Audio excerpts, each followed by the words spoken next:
I think we're live.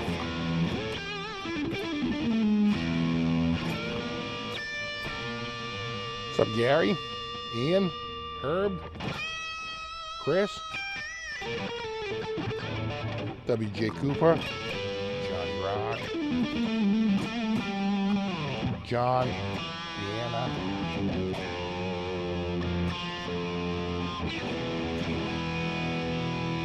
Got Matt? Chris?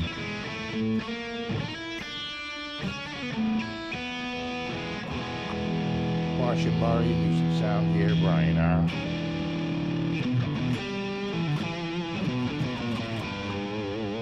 Yes, Trolls. Speak, what's up, dude? Big day this Tuesday.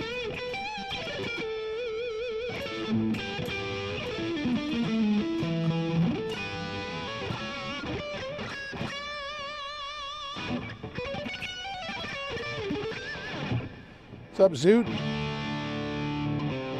Eric, James, John, BC Rich, Zach H,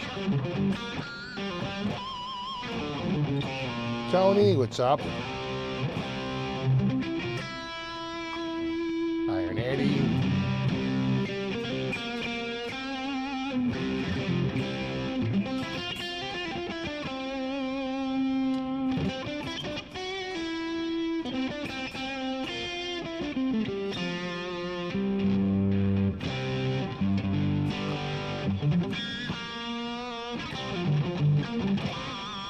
what's up, Double R Guitar? What's up, Blackjack? What's up, Ogre Lord? Meat King?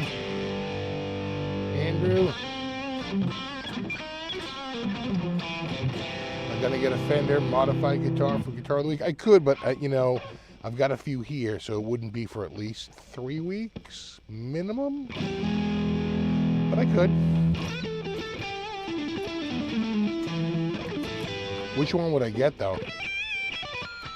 Gotta be the Floyd Rose one, right?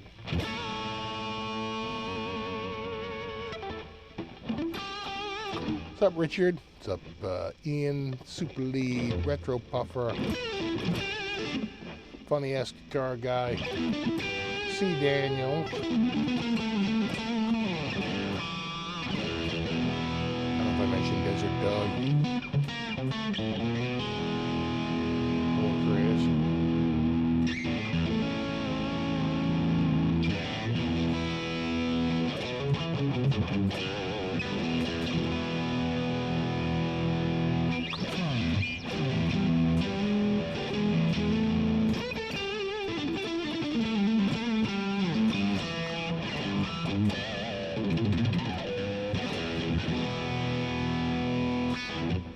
I tell you, it's saying a pretty good tune. I just had to stretch the strings out, you know. What's up, Mike? Have I tried the Genome amp modeling software? I have not. I think that's based on, that's a, Genome is a, it's free, right? It's a, open source. Yeah, closer to the art. Right?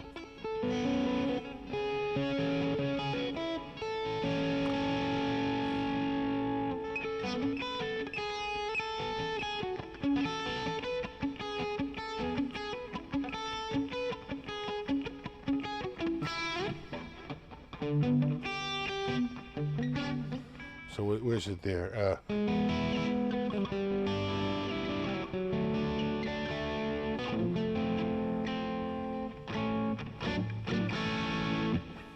I'd have to look it again.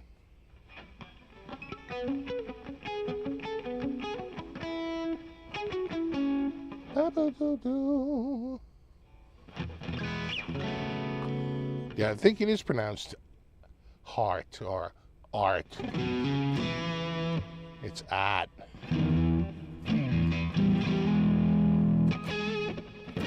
Closer to the art.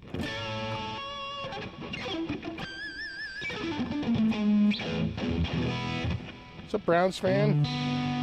What's up, Kurt? What's Larry? What's up, Sean? Guitar Talk.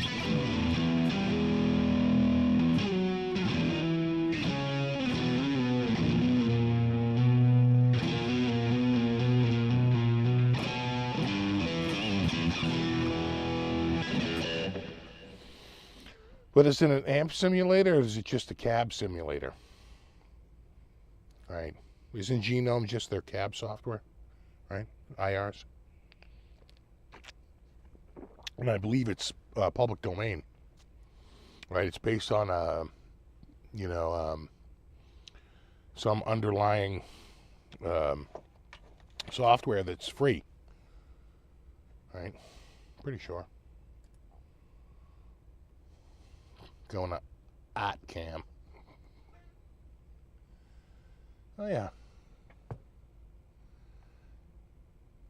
Oh sure. Oh sure.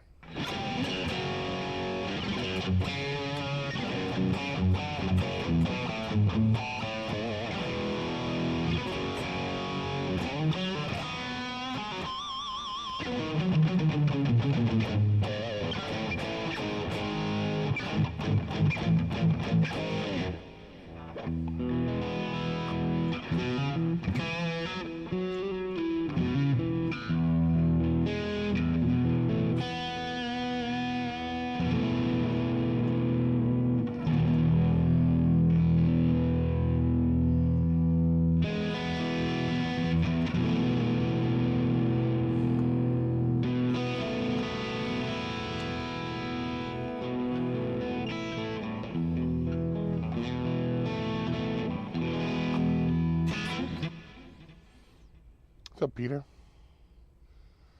Yeah, we're having a good weekend. It's ridiculously hot out there today for this time of year. A little summer preview. It was 83.3 around here, considering it couldn't get out of the low 50s just a couple of days ago. Quite the turnaround. And the dew point was like low 20s, high teens just a few days ago, and now it's like almost 60. So big changes are afoot as the summer starts to punch up from down south.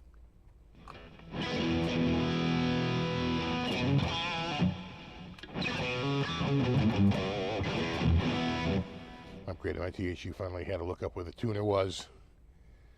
Yeah, it is a little bit of a learning. I know what you're saying though. It's like it's been in the same place for so long now. You get a little muscle memory going.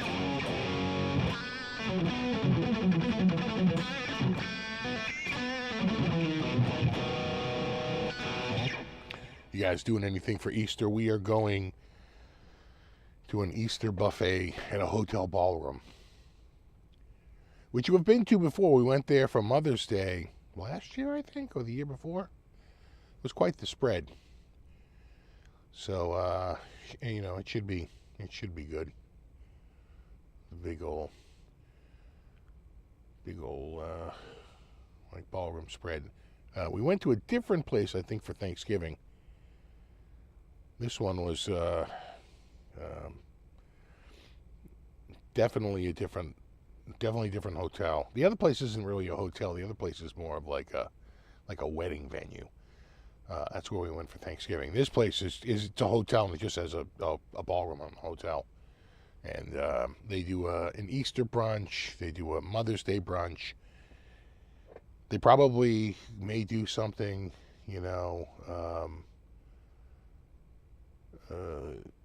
in the fall, but I don't know. I don't know if they do Thanksgiving there or not.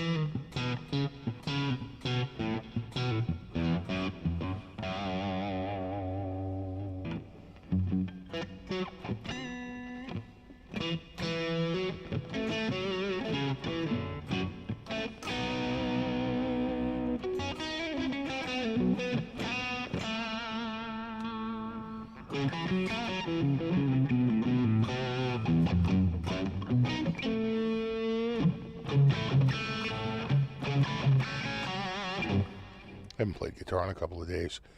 Not doing too bad. I had blood drawn. Maybe a little, yeah, you can see a little black and blue like right there. A little bit, no, a little bit. They got to go in through the front. You know, they can't get me down here. And it's like they're fishing around, and next I leave there with a giant egg, and I'm like, you are killing me.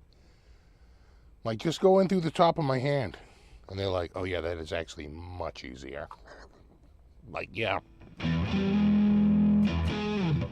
What's up, AI Gaming?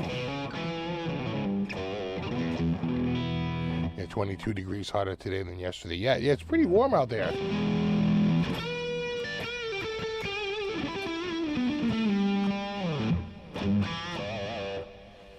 It's summer's on the way. Not a doubt. You know. Fred Sprout just about gone. Yeah, quick. Yeah, no. The water comes in. It's here for the summer.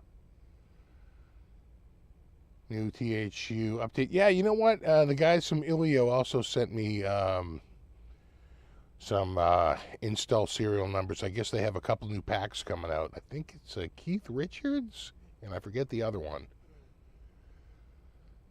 But I think it's a Made in Rock, which all the other Made in Rocks, they literally get their amp. They arrange somehow to get access to their amp, and then they go through their cloning process. What's up, Jeff? Enhance the view of presets, much easier to read. Really? I'll check that out. Yeah. You know, and they have to remember for the high DPI stuff, anyone in 4K, you know, you got to be using the decent fonts. It's like I have some old programs, and you look up close at those fonts, and they are just absolutely blown up, and they're so jagged because it's like they're using fonts from like, you know, 1997.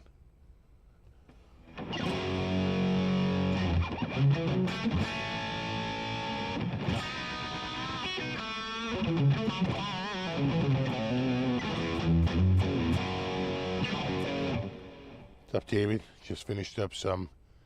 What's up, Terry? You just finished up some yard work. Yeah, I was out in the yard today, doing a lot. I just got a new pressure washer. I'm getting the things I need before I get into a hoarding cash mode. I've been eliminating debt and hoarding cash. Got a Westinghouse, which is pretty nice. I haven't fired it up yet, but I assembled it today. Had it in the house. They dropped it on the porch, but it was actually so cold. I think it was like Monday or Tuesday. I was worried it might freeze. You know, they might have a little bit of water in it for when they test it. And I was like, oh, just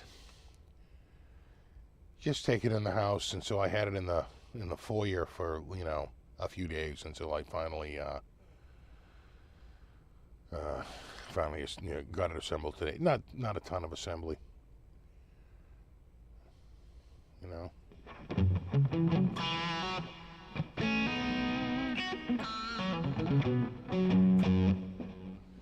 Cold and dark here, yeah. What's up, Gary?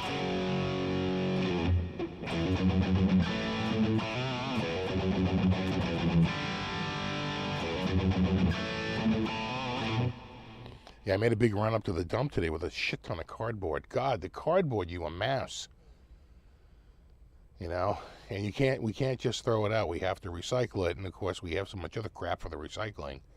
You can't really waste it with, you know, cardboard. They have literally a special cardboard, you know, section of the dump you can go up to and dump the cardboard. I literally had the whole back of my friggin' car full. Pulled right up, opened the back. I'm like, Jesus, this is a lot of cardboard. It's crazy.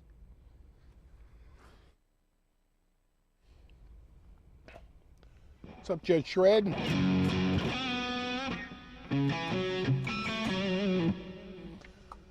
It's a standalone amp and effects sim? Yeah.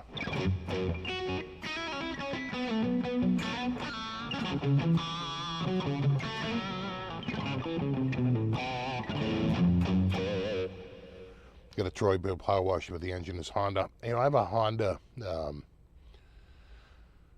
I bought a Craftsman push mower. Not even self-propelled, like literally push. And it was down between the Briggs & Stratton and the Honda. And I went with the Honda, and God, that thing has just been a rock. Literally one pull. Rock solid. In fact, I fired it up yesterday and did my lawn for the first time this season. It had been, I had put down a bunch of fertilizer, and it was starting to grow. I said, it's a little uneven. Let me go out and mow it. And it was really low from the last mow from last year. So I went around and did it. And I tell you, it looked nice. It looked pretty good out there so early in the season.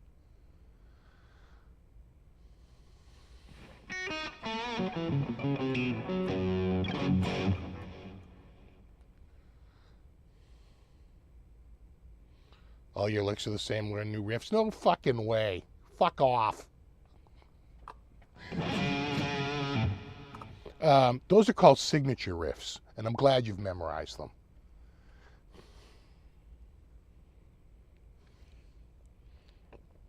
Now let me see you play one.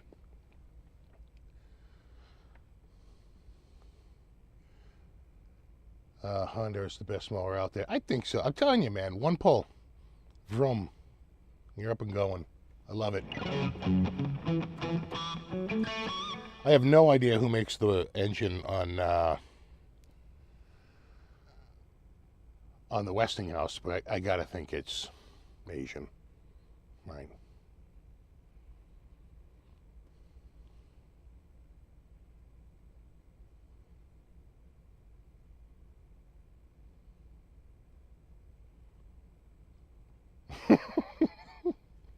Thanks, Dan.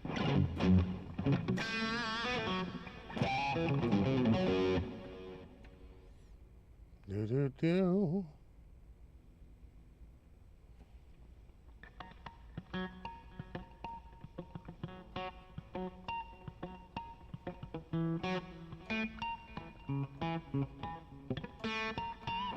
Be careful. Some dude said I always played in F sharp. I said, okay, well, now here it is, F sharp for the next 15 years.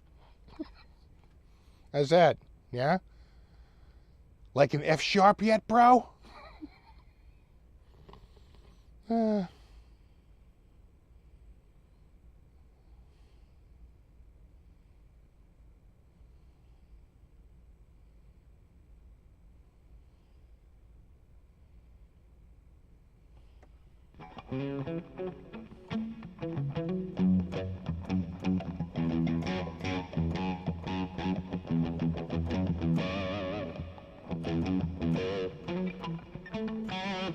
Exactly, Overlord. That's my nice response.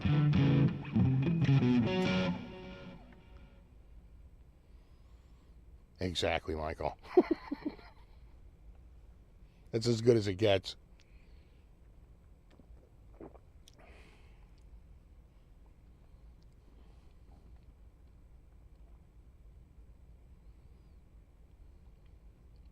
So you guys doing anything at home? You know, we can't really do much here. We're not really set up for Easter.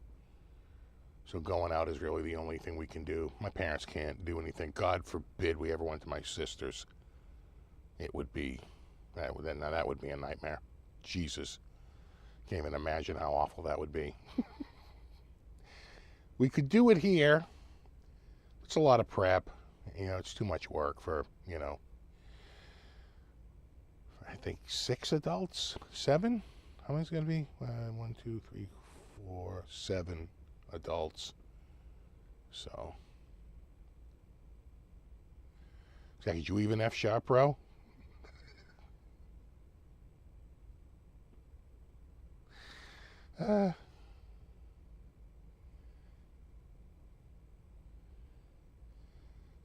What's the body wood on these? That's a good question. I thought they said it was alder, right?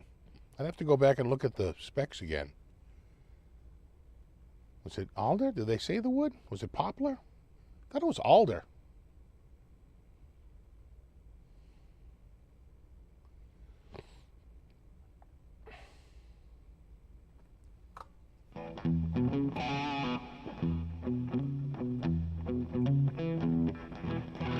Good to see you, Eddie.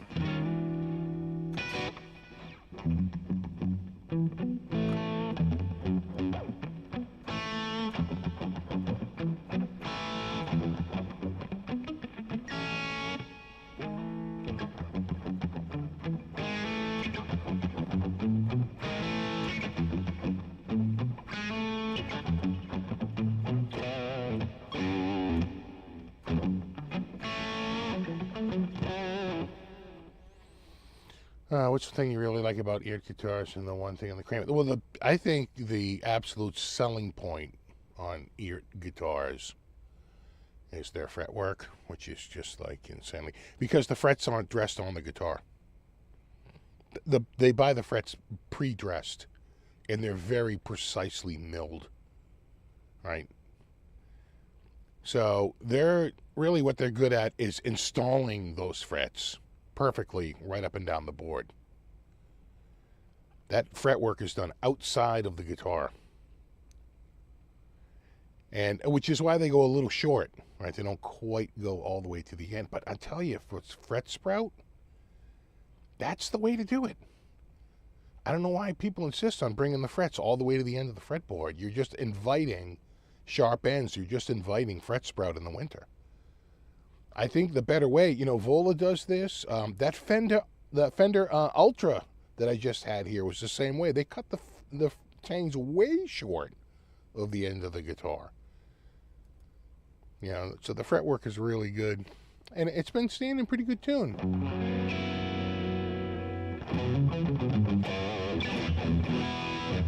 Oh, it says roasted book matched mahogany.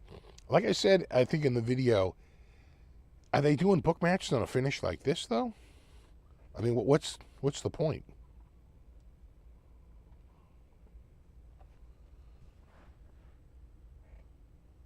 Right? You can't see it. Now, I would believe it on the sunburst, because that's transparent. You know?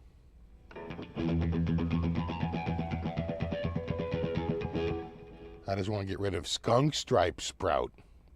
Not heat. I think heat will make it rise even more. I think what you're supposed to do is use some sort of it can't even be all that big, but you're using some sort of a plane that doesn't really scrape, right? You don't want to be shaving off the back of your neck. A file would do it, because that's rigid. And then, or you could even just use, if you just wanted to take the edge off of it, you could use a sanding sponge. You could also use a razor blade and just lift up using tape, you know, around the sides a little bit so you don't scrape everything else. That's risky. That's a little risky though, because you know, you dig in and you're going to be bummed, right? If you just happen to catch it just right, you could nick it, right? So if you really got it, I had that on a guitar. I'm pretty sure I got rid of it with the sanding sponge. Just ever so lightly, and just in that one area. And then I went a little bit lighter with some polishing pads. Right, I took the roughest polishing pad, then sort of like in the middle of the pack, and then like towards the end of the pack, and then finally the last one is almost, you can't even feel any grit, and you have to usually add a little bit of water to take out some of that friction, or you're going to start rolling the finish. Right, you'll heat it up so much of the finishing start rolling off.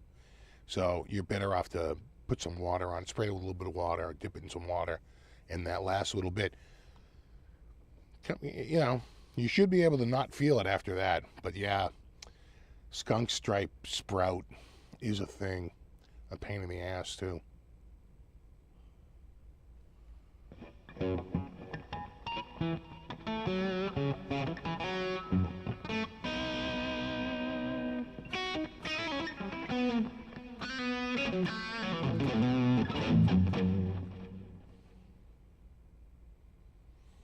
Warwick bass has what they call invisible fret ends, no fret sprout. Yeah. Yeah. I was going to say, but it's a perfect 52 right? So now you have another problem, which is a gloss finish, right? If it's a reissue, it's absolutely gloss. So after you take it down and you do that little bit of sanding, you will have to use polishing pads to get that back up, and you might have to do a few more steps, you know, like sort of the roughest one, then like a third of the way in, halfway in, 3/4 of the way in, and then the last like 3 pads in a row. Wet. I would use it wet. You should be able to bring the gloss right back.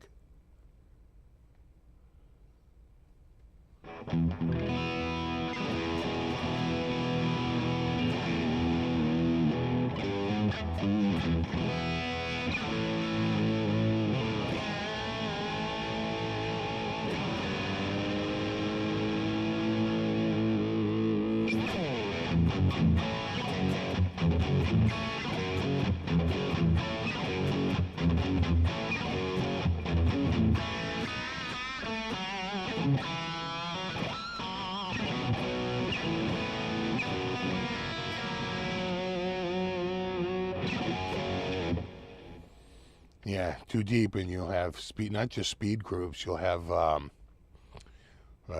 we call that, position markers.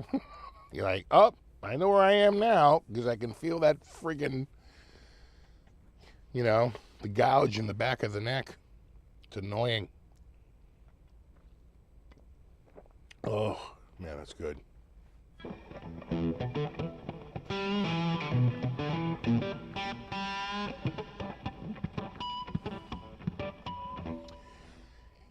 EART or Fezley? Well, you got to remember, I think you mean Fezley. Fezley is, I think, a lot less money. Right. Like that Fezley I just recently had here. I want to say if you added the coupon, it's like $209. I think this is more like $349. It's hard to compare those two, you know. I would say certainly just the fretwork, this is better. It's not even close. And it's got roasted maple. But it's also a lot more money, relatively speaking. You know, not that either one is a very expensive guitar, but if all you had was $350, you could get the Fezley and maybe a, you know, $99 amp.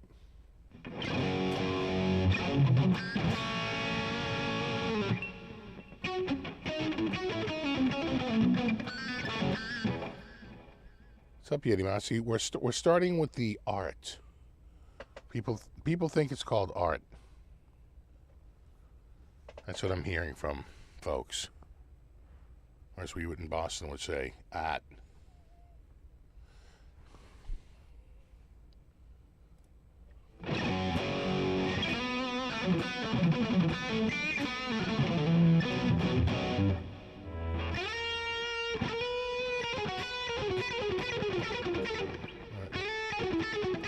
I think it starts there.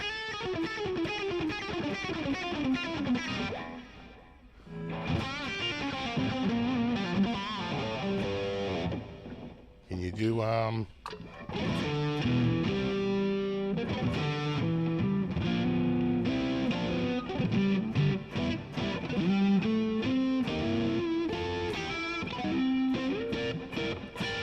little Stevie Ray? It's like a combination of two scales.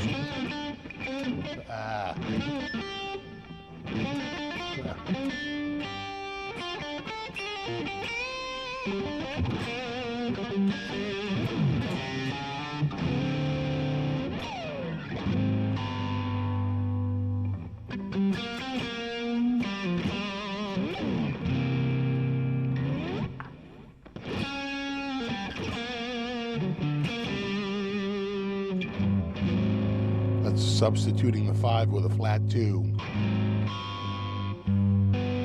There's 2 of the 3 notes are the same.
I think tariffs might interfere with the deal. It sounds. It won't interfere with the deal at all, but it may affect sales.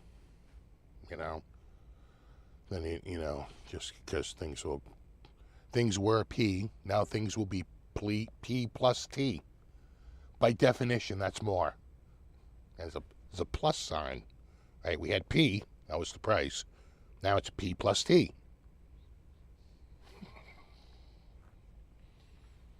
I know that I said there wouldn't be math tonight, but there you go.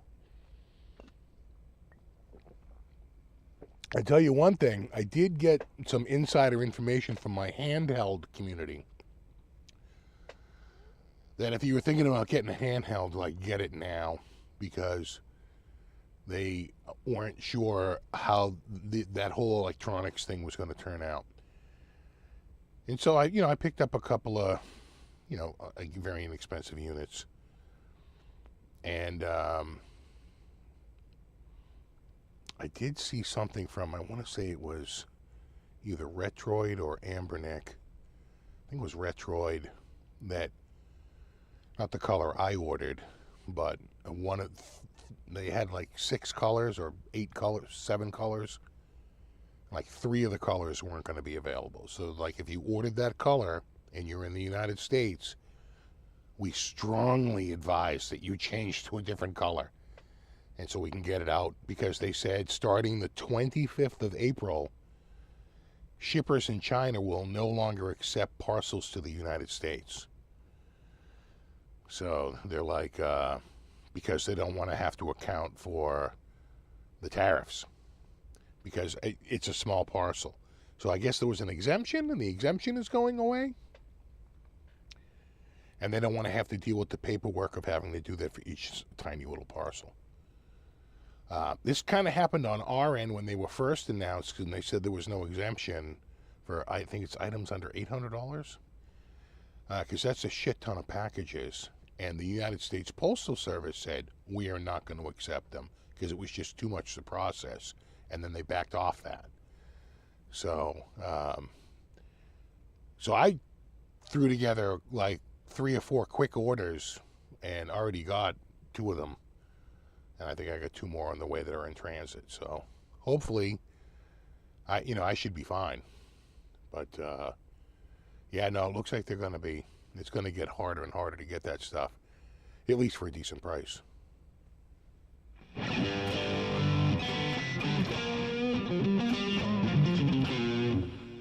Overseas sellers will have to cut their profit margins. It's hard to cut the profit margin on, a $26 handheld computer.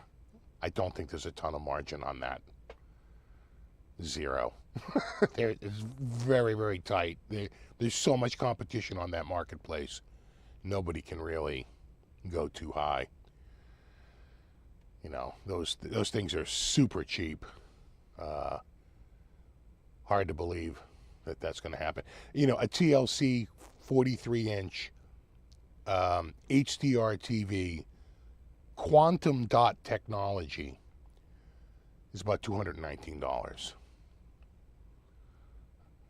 Good luck doing that here. Never going to happen. You got to remember that, my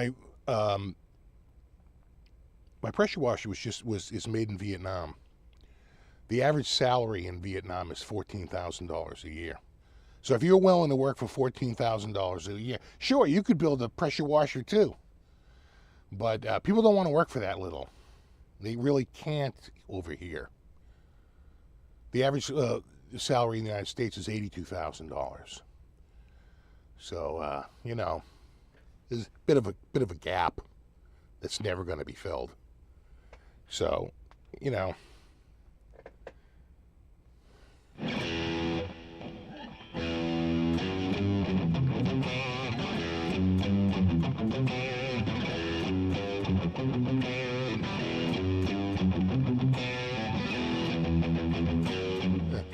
Yeah, G.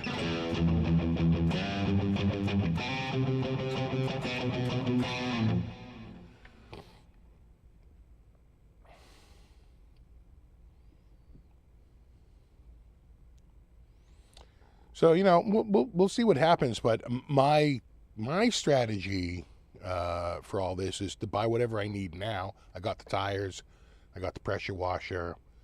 You know, trying to get whatever I can that I need now before, because there's always a lag between market and the actual retail price. There's always, you know, a little bit of a lag between that market forces and actual market price. And when market prices get favorable, it's the same way. There's a lag. In fact, prices go up way faster than they go down. So, you know, I'm doing that and then just holding on to cash.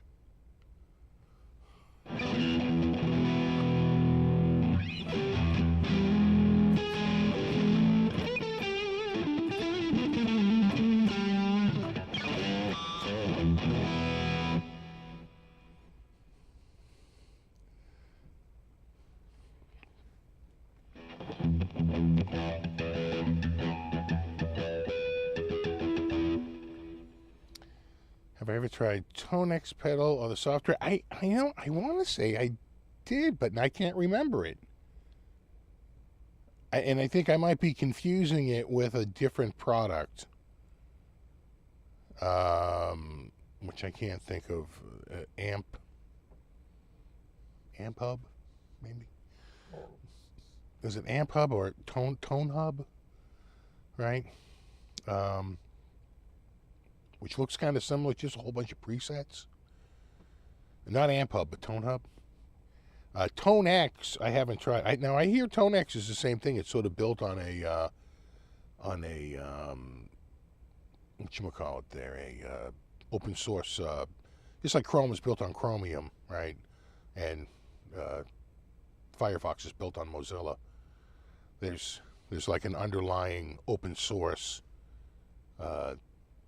amp modeling tech that they use, and then they just get the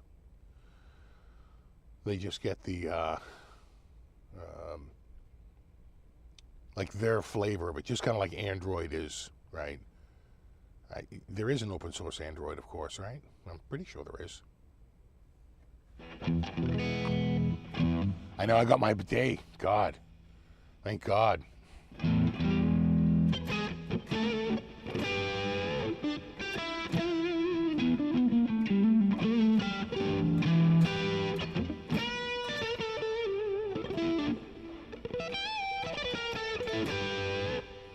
Do you have to ship the review guitars back? I do. The only good thing is I never have to pay for the shipping.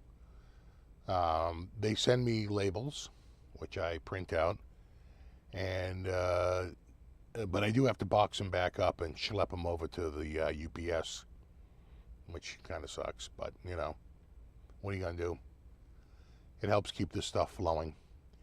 What's weird is when they ship it to me, they ship it FedEx, but when they take it back, they use UPS. I don't know if it's because they don't want to put all their eggs in one basket, or they just, like, UPS might have some sort of like a, you know, you just calculate the rate each way and see who's better going out and who's better going back, and clearly FedEx is better on going out and UPS on the going back. It's really weird.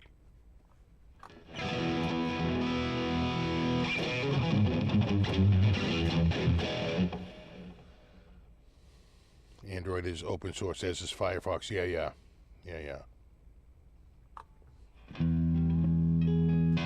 What's up, David?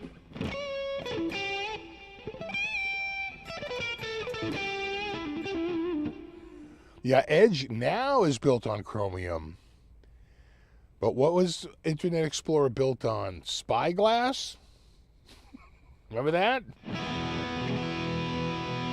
Or was that Netscape? I thought it was. Internet Explorer was built on Spyglass, right? They just bought a company who was making a browser and renamed it Internet Explorer, and then added a shit ton of functionality that was quite insecure. What was their? Was it ActiveX? What was their big? Man, they had a few tech out there that was like,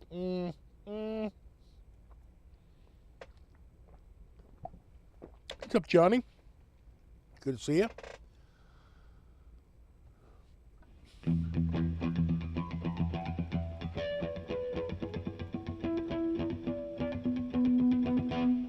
Driving to the UPS store, the cost of drive. In fact, when I go to the UPS store, I feel bad bringing them a whole bunch of boxes at once. I usually just bring one at a time, right? Because they're a small operation there. I was bringing them 3-4 boxes at a time, and it felt a bit much. And you know what? Quite frankly, it's a lot more to just schlep around. So I usually just bring one at a time. Oh, right, Netscape came out of Mosaic. I think you're right.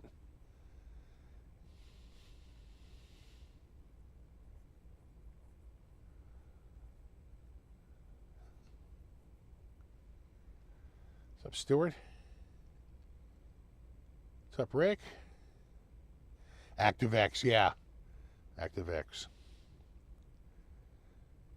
And you see, they're shutting down Skype, right? Skype is going away. Just started pouring in upstate New York. Yeah, that's headed this way. It's going to be a cold front behind that. We hit 83 today, but tomorrow's going to be like, 63, maybe even high 50s. Much cooler and drier. Oh my God, Silverlight. Jesus. My God, Silverlight. Yep. And what was their web front page extensions? Remember that shit?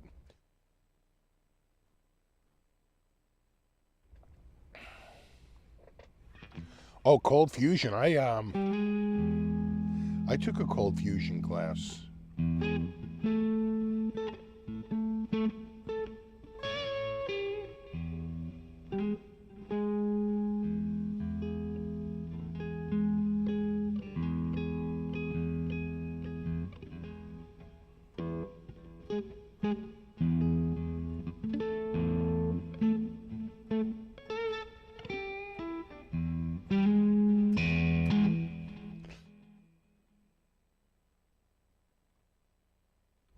Yeah, the Silverlight updates were the worst. My God.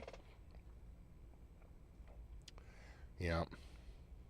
But ActiveX had some decent tech. I remember I was doing a class in web, like using Internet Explorer, or like browsing the internet. That's probably in 96 or 97. Maybe 97 with the new Internet Explorer. We had just a class just on Internet Explorer. And the one thing it could do is I could go to like cars.com and go to a new car and go to its interior and like look around the interior. And when I tell you that audience ate that shit up, they were like, oh my God.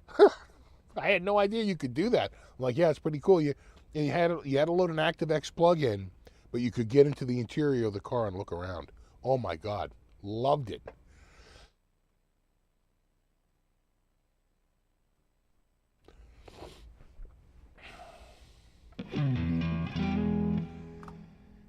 I did. I took a Cold Fusion class, which is basically a database, right?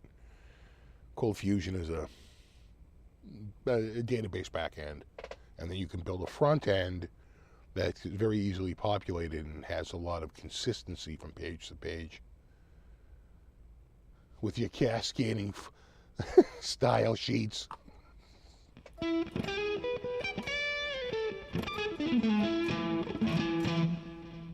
I guess it was about geez, probably 2010 or so. Man, I was really into Joomla. That was an awesome friggin' content management system. Yeah, you could really, really dig in. Everyone was going to WordPress, but I liked Joomla. I friggin' loved Joomla. And then I guess the other one was what? Drupal. Drupal was a little too edgelord. More of a Joomla guy.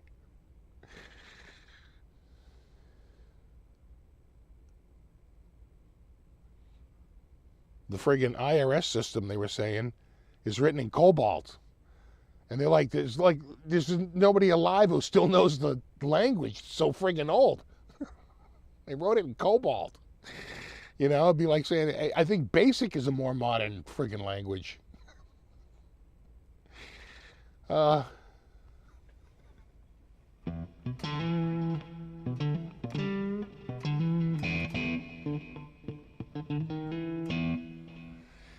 HTML5 did kill Flash, but Flash was ready to go.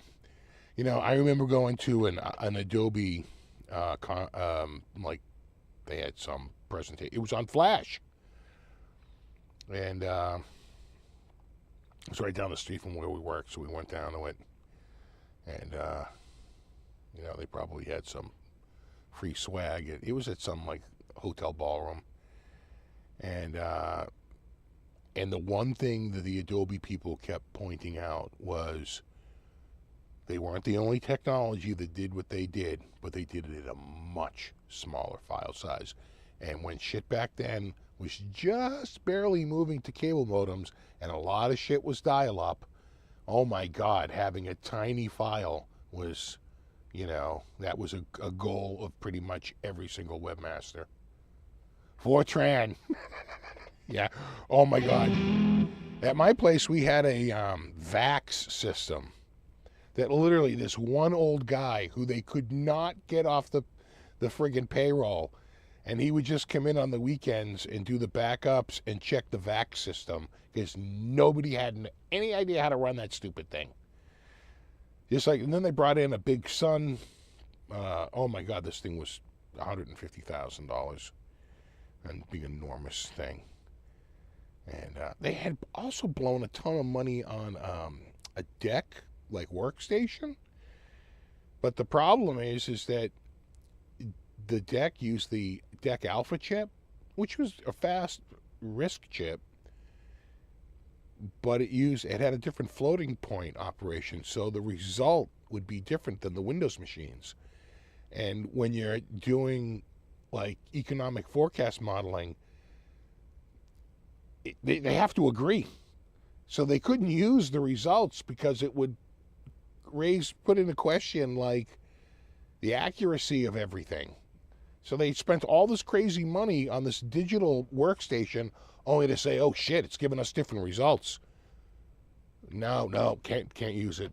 Can't use it. Like, God damn, the money they threw away.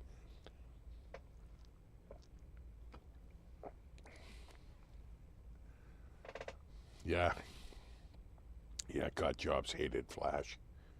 Probably because he didn't invent it. Anything someone else invented sucks. Anything we invented is the best. Never forget that.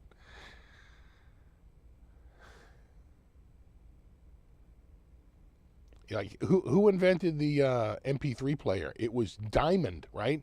The Diamond Rio. They're the ones that had to go to court and fight the record industry, right? The RIAA, who sued them, and the court found in Diamond's favor. And then Apple was like, okay, now we'll enter it. Okay, seems like this is gonna be a thing. Okay, now we'll enter the market. I want to say the Diamond Rio came out 1998,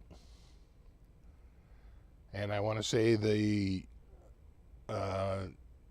iPod came out in 2001.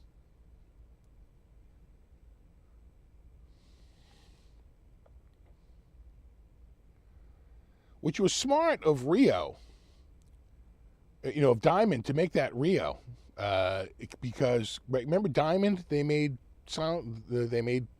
audio cards and video cards, and they made a portable MP3 player that could play the MP3 codec, and it could store a shit ton of songs. People were like, "Oh wow, that's actually pretty cool." Yeah, Lars was pissed though.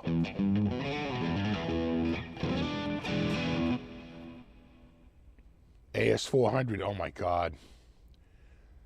Where was I working where they had those AS400s?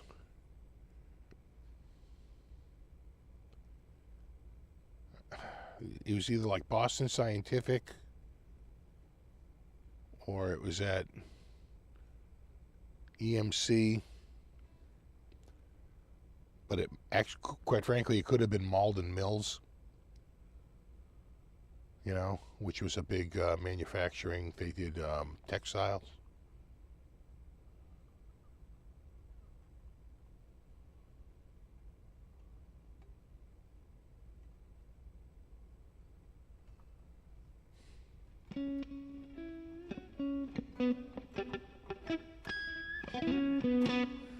Yeah, the Diamond Viper. Yeah. Video card. Absolutely. No, you're not imagining things. That was absolutely the Diamond Viper.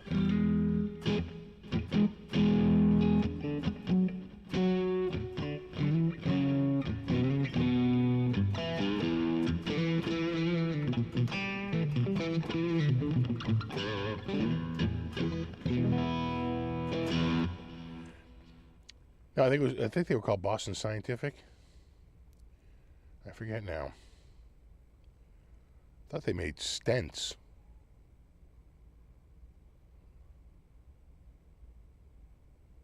Right? For your heart. You have a polar fleece? That guy there from Malden Mills, he was in the elevator with me one time. Said hello. He was very nice. Forget his name, but pretty much the guy who owned all of Malden Mills was in the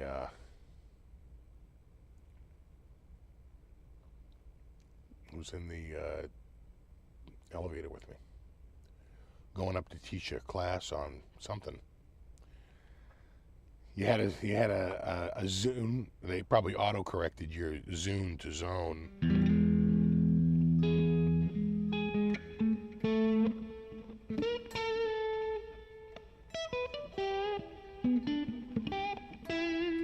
Bought your first IBM clone Tandy at Leechmere for $1,200. Oh my God.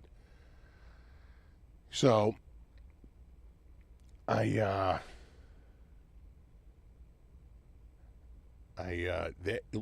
used to do. Remember when they used to do the? It was like a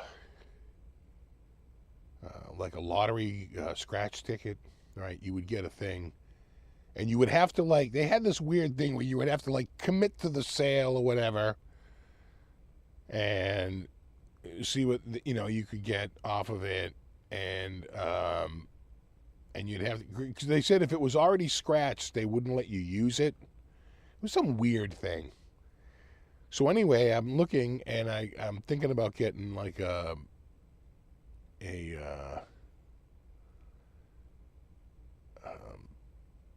Packard Bell P75, which, I'm working on a DX266.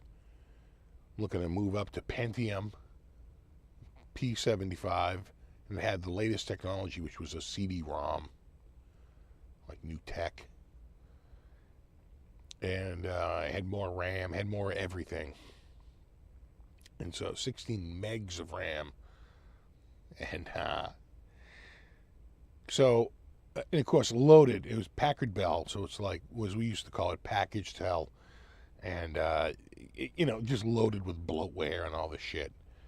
And I go to get the computer, and we scratch the ticket, and it's 40% off, which the guy was like, that's actually pretty good.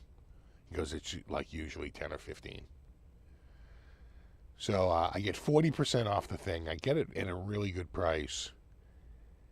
And I don't know. There's just something about it I don't like. I don't like that I'm playing a Packard Bell. I'm already kind of just like, nah, I'm not crazy. Very plasticky. Not crazy about all the bloatware, which I'm trying to get rid of. Back then it wasn't as easy to get rid of bloatware as it is now.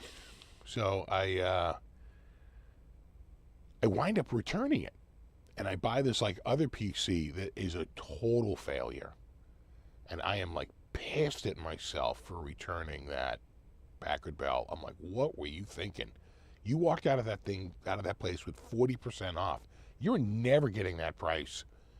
Like, this other computer is more money. It's not as good. You should have just stuck with that Packard Bell. What were you thinking?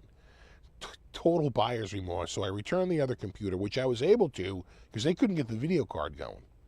The video card kept showing corruption, and they tried they couldn't fix. I said, dude, I just want my money back. Tiny little place. Thank God I got my cash back. He had to write me a check, which thank God cleared. And I wound up going back to Lechmere and looking at it. And one of the computer guys comes over and he's like, hey, thinking about getting one of those Packard Bells? And I said, I had one and I wasn't crazy, and I returned it, but I probably should have kept it.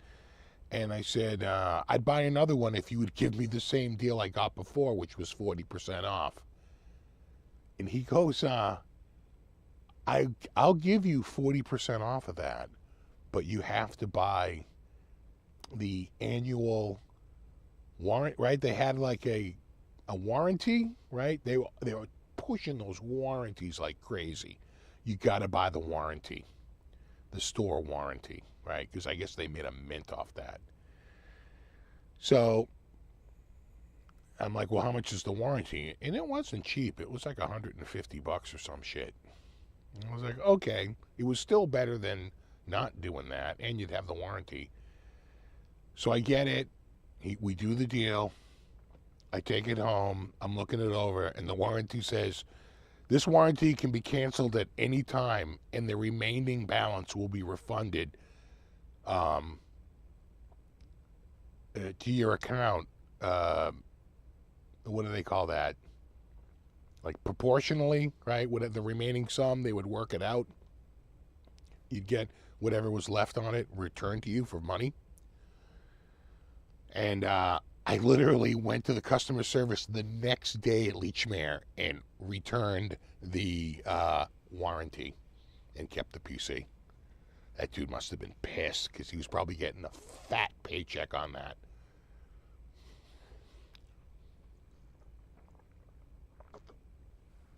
For real. All right, time to move to the Kramer. It is. I feel like it. Oh, it's on my foot. Da-do-do.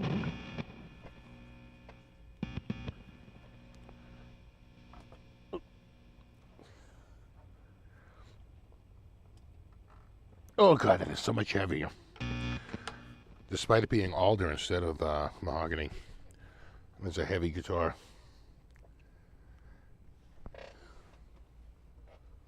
Mm-hmm. And I feel like, there we go. I feel like the piston on this chair is rapidly declining. Prorated, thank you, Michael.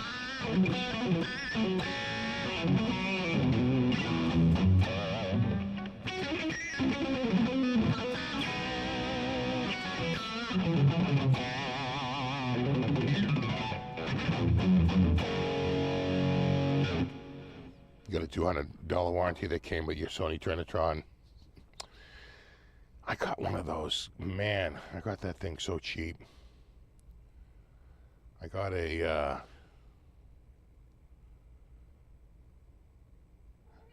it was enormous. I want to say it was like a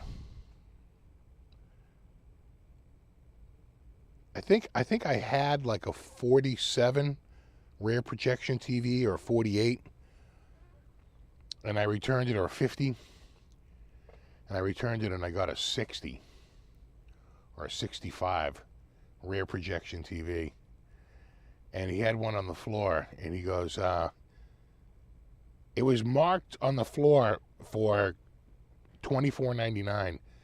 He goes, I'll sell that to you, that floor model right there, that exact one. He goes, I'll sell it to you for half price, $12.50. I go, I'll give you $1,000. He goes, all right. And yeah, threw it up in the back of the. A friend of mine had a pickup truck. Threw it up in the back of the pickup truck. Got it home. Got it in the house. My wife now, then girlfriend, was like, "You cannot be." We had this little apartment. I got this giant. She's like, "You cannot be serious." And the old one I sold. In fact, I remember when the guy came in, I had on, I think, Laserdisc or DVD. Probably Laserdisc. I had Jurassic Park running, you know, and the audio. And man, it did sound pretty good. I had it cranked up. And he was like, that does sound pretty good. And I wound up selling the old one.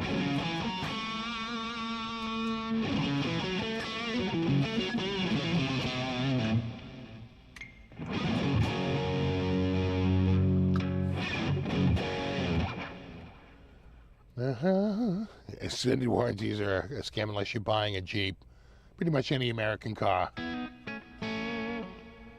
My wife got her Caddy. She's like, should I get the extended warranty? I was like, absolutely. Please. Of course you should. There's nothing on this car that isn't ridiculously expensive. And that had worked out. She had that car for years. And they only had to use it a few times, but man, it definitely saved us thousands of dollars. Because every little thing on that car is ridiculously expensive.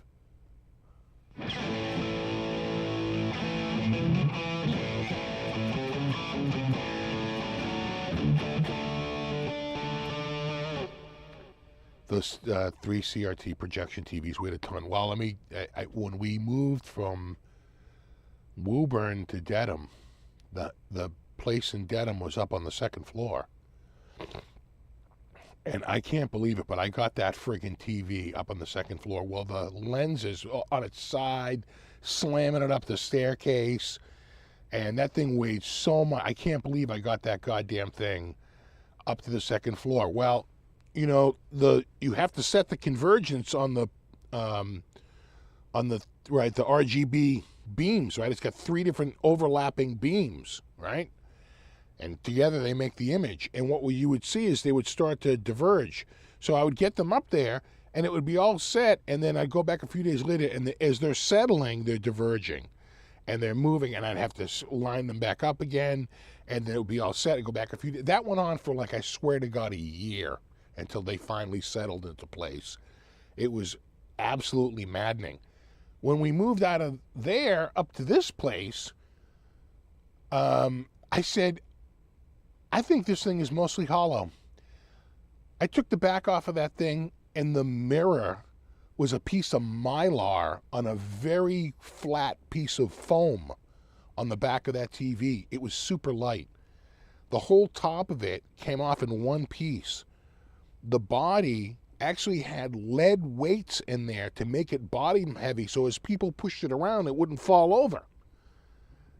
And the actual television had its own set of handles and could be completely separated from the base. You just had to unplug the speakers.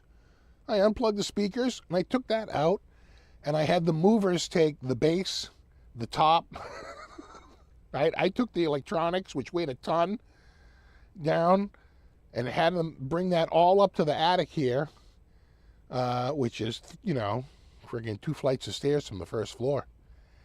And I reassembled it up in the attic, and no convergence issues, nothing. I was like, oh my God, I should have done this the first move. You know, absolutely. And then I was in the attic and I'm watching it, or I think I might have turned it on, and it goes like pop. And I can smell smoke. I'm like, that is not good. And remember, I had paid $1,000 for it. And and this was a good year after we moved in, maybe 2 years after we moved in. And it wasn't going to start. It was dead. So I put an ad in the Want Advertiser. And might have been Craigslist. And I basically said, I have a TV. It goes for $24.99. I started it the other day, and I heard a pop sound and smelled smoke, which is exactly what happened. I'm asking for, I think I put it in there for $250. I go, I'm asking 10% of its original price, $250. It is broken. You will have to fix it. You will not believe the response I got on that. And this guy showed up, and he was the only one that actually showed. I had a couple people say they wanted it, but they never showed up. This guy, typical Craigslist, this one guy showed up, and as we were doing it, he goes, I'll tell you what.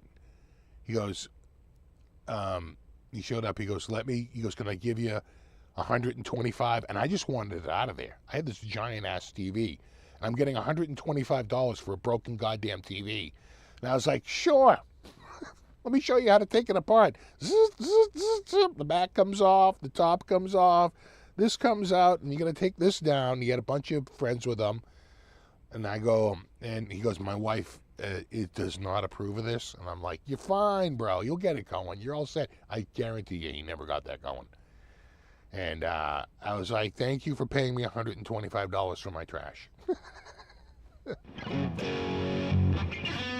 up, Smoka?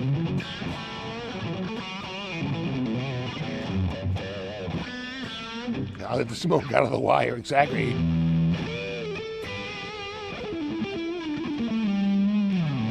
What's up, Stefan? You think that's what you think it was, a capacitor pop? Could be. It was smoky, whatever it was. I suppose he could have fixed it. I don't know. But I just didn't. First of all, I didn't want the thing. I considered it worthless. I had already had it for, I think at that point, 6 years? Maybe longer? No, that's about right, about 6 years. So I felt like I had my use out of it, you know? And, yeah, because we didn't move in here to 2002. Yeah, I probably popped it in 2004. And you know what I got? I bought a projector because I said there's no way I'm taking a giant-ass TV up to that attic again. And we wound up getting, I built a frame up there. And you've seen the picture. I built a frame up there, and I have a 110-inch screen up there and the projector. And which is really good, because one thing you don't realize until you're on to non-projector technology is everyone at different angles gets a different picture.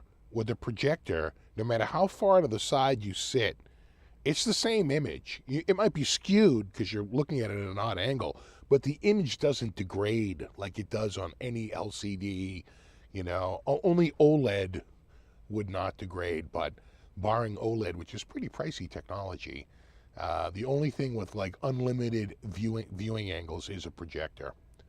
But, you know, you miss out on contrast. They're generally only good at night. They can be a little loud, especially in the summer when it's hot. So, you know, there's downsides to projectors. Can't believe how thin and light TVs are now. Yeah, and cheap. Like I was saying earlier, Quantum Dot 43-inch TV with all HDR for $219. I think it's $249 for the 50 and $299 for the 55. That's pretty good.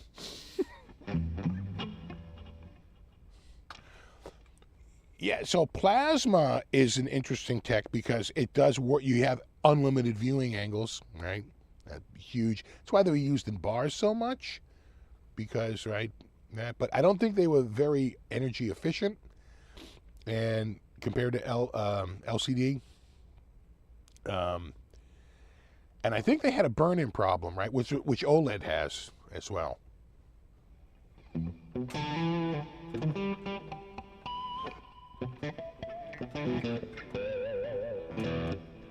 Yeah, plasmas are, yeah, super heavy. Yeah. You know, the first flat screen TVs were ridiculously expensive. I'm like, no one is ever going to buy these. They're just too expensive. And the next thing you know, they were super affordable. The first time I bought, I think it was a Westinghouse, I bought a 50-inch for down here. I paid $149 for it, and it could do, you know, HDR as well as it was a full 4K TV. It was so sharp. It was so crisp. I was like, holy shit. $450, literally $149. Like, oh my God, that's cheap. Not energy efficient, but the picture quality below it has blacker blacks because I think they work right. It's a different. The plasma tech is a better tech in terms of contrast ratio. It's not even close. And viewing angles. Well, like you say, it's heavy. They kind of run hot. You do dig the OLED TV. OLED is you know, the only thing OLED doesn't have that plasma has is the super brightness. You know, you'd have to spend a lot of money to get a super bright OLED TV, but they, you know, if you're watching it in a dark room, who cares? It's going to look just amazingly high contrast because each individual pixel can be turned off. So yeah, it's like night and day.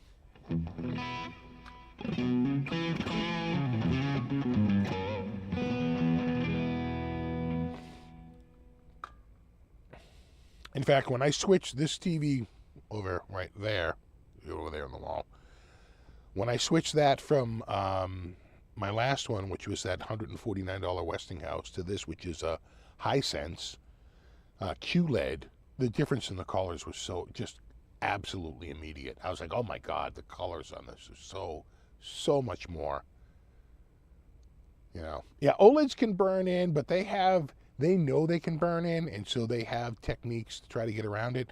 I guess if you watch a lot of like QVC or the news, something that has a lot of chyrons, yeah, you might want to be worried. But if you're just watching regular content and certainly movies, I don't think it's a problem. And, you know, I think ratings, RTINGS, right? They dropped the A, ratings.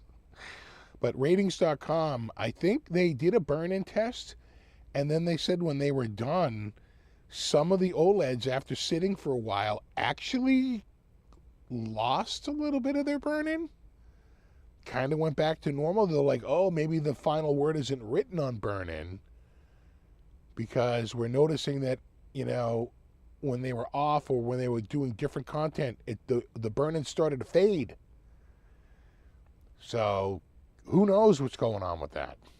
Maybe it does burn in, but it can unburn. I can just tell you this: 1 year, my wife was sending her phone back to AT&T, doing a trade-in for the new phone. And she's like, "Can you do a factory reset?" I said, "I can." As I was doing it, her work name and phone number were completely burned into that screen. I'm like, you can't leave your screen on like this all the time. You literally burn the screen in. And she's like, well, you know, I'm using my phone. I go, yeah, but you have to turn the screen off. I said, you're burning the phone in. Just put it on lock. You can still use the make phone calls with the screen blanked out. She was like, yeah, I guess. Like, damn.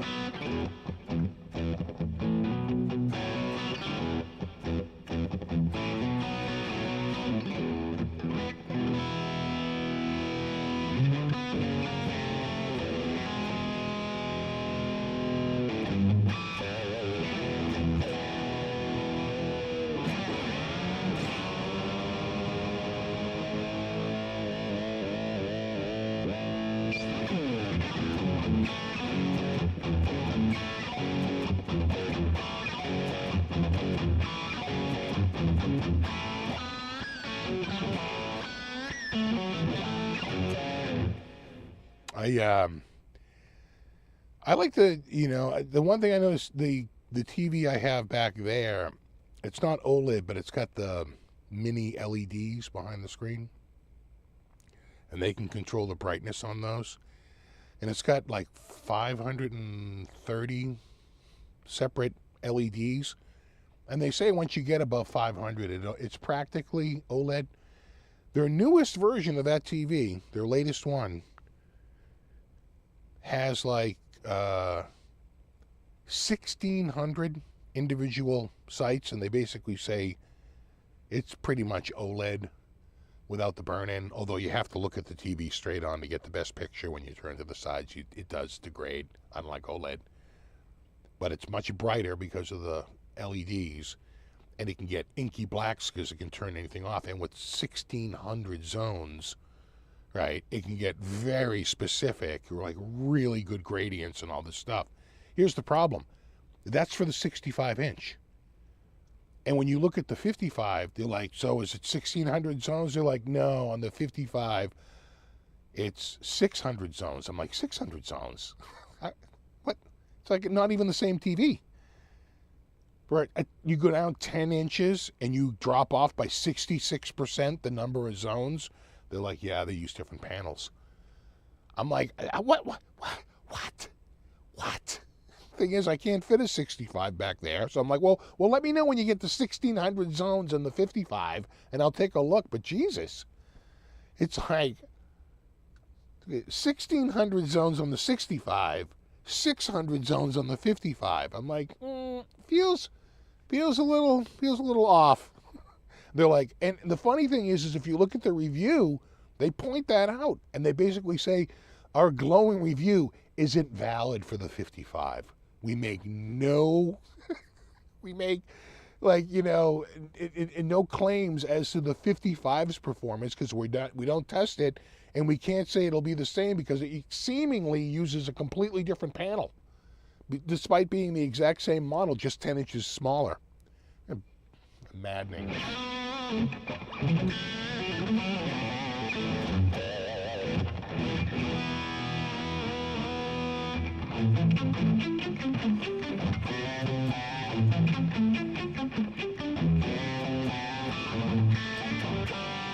I never owned any of the 80s Aria Pro 2s, but I could have sworn we had a few come through the store. I definitely remember one or two, an Aria Pro 2 coming through the store, maybe on a trade-in. Or maybe we could have even been an Aria dealer very early on. But they always seem like nice guitars. I don't know who was making the Pro 2s. The original Arias were made by, I think, was it Matsumoto? And then I don't know who was making them in the 80s. It could have been definitely a completely different company, I'd have to say. Because it felt like they went to a different maker when they got to the Aria Pro 2 versus the Aria. Right, whole different. That's why they rebranded it Pro 2, because they wanted to point out that it was a different class of instruments versus their first, their original lineup. Sony Bravia. The good thing about the Bravia is its image processing. This thing back there, depending on the image, doesn't do a good gradient. You get a little bit of stepping. It's annoying as shit. Banding. It's annoying. Not every, regular stuff, no, but in just the right situation, you will see. Usually it's like a computer-generated graphic, which has a completely smooth gradient. You really see it. But like a regular outdoor, no matter how much of a gradient the sky is, it doesn't do it. But certain images on that are like annoying as shit. And that was supposedly the fixed one. I think it's really the next one, or the one after that they finally got it down, because it's the processing. And Sony, LG, and Samsung have like killer processing, but you pay for it. It's not, they're not Hisense. That's a budget brand all day.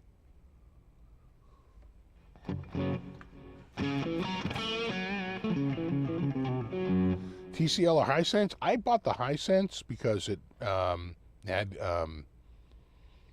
a brighter output. But I think either one is pretty good, and they both get high ratings. I think you could flip a coin on that. To me, it's really like, what is the smart TV? Is it Roku? Is it Google TV? Is it Fire TV? I like Google TV. I tend to use that. So that's a Google TV. If it's like a Fire TV or if it's a Roku, I'm far less likely to log in and do anything. If I was going to get like a TCL, TCL does have a bunch of models using Google TV. I'd get a Google TV one. That's probably more important to me. And of course, it'd have to do every single HDR spec, and all that. But Vizio has fallen off, man. Vizio used to be the shit. And I just feel like they've lost their way. I think TCL and Hisense are kicking their ass now in the affordable space. They really are. I think TCL and Hisense have really just dethroned Vizio, which used to be sort of the budget king.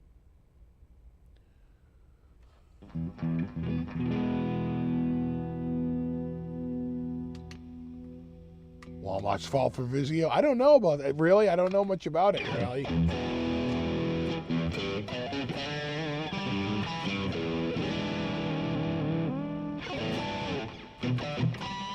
Yeah, if you look at the sales numbers, Vizio has fallen hard.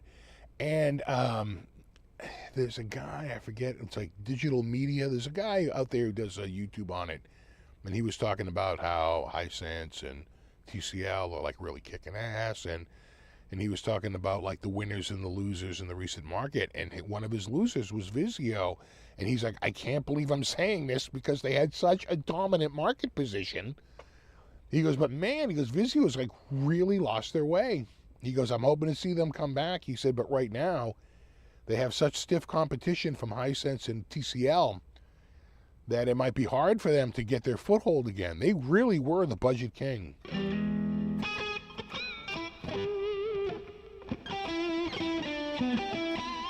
Roku's making their own TVs, yeah.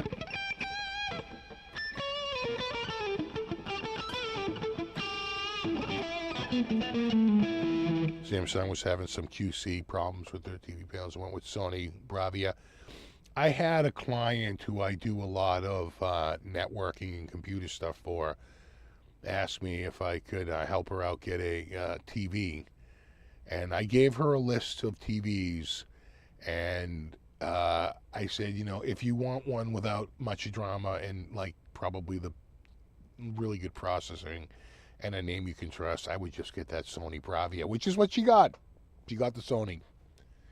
I said, if you want really high end, you can buy this OLED TV. If you want sort of like a really nice, upper tier TV, get this Sony Bravia. And if you want to save some cash, get this Hisense. And she wound up going with the Sony.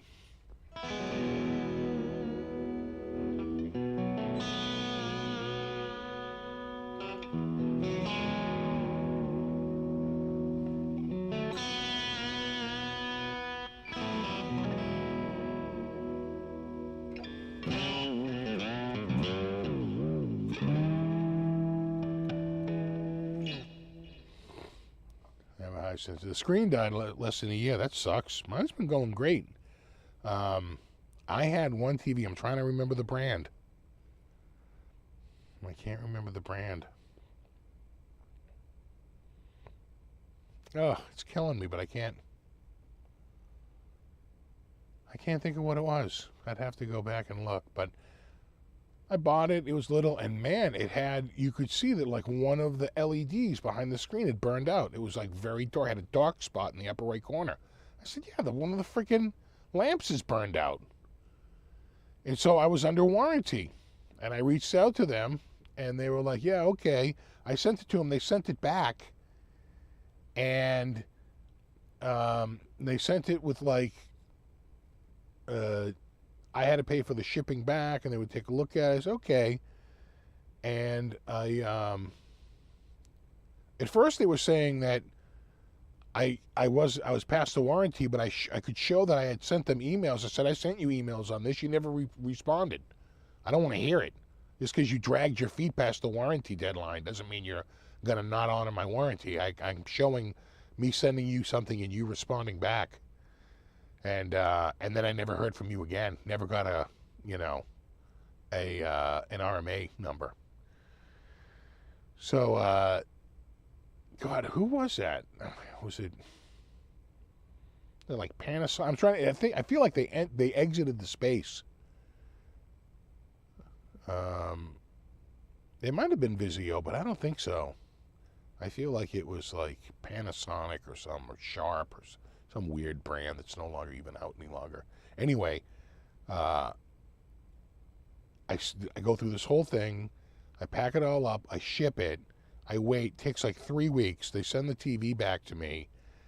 And it is, I swear to God, the exact same TV. I can see it's got the same serial number. And it's got the same dark spot in the upper right corner. And they said something like, we replaced the panel. And I'm like, no, if you did anyone even look at it? I mean, look at this thing. It's got a dark spot in the upper right corner. So I emailed the woman who was helping me.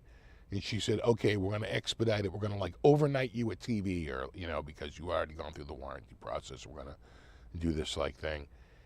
And they did send me a TV, and I had to send the other one back in the box that they sent me. And that one did have, you know, no dark spot in the upper corner. This was clearly some refurb box they just sent me. Cool, whatever. About a month later, the TV just went black. It had audio, but absolutely no sound. And that's when I bought the Westinghouse for the $150. I said, oh, what am I doing here?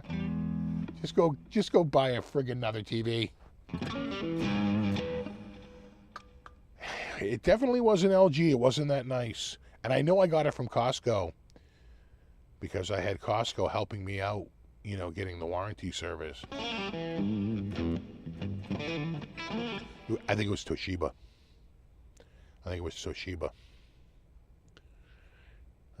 Yeah. I think Toshiba is the correct answer. Now that I think about it, I think it was Toshiba.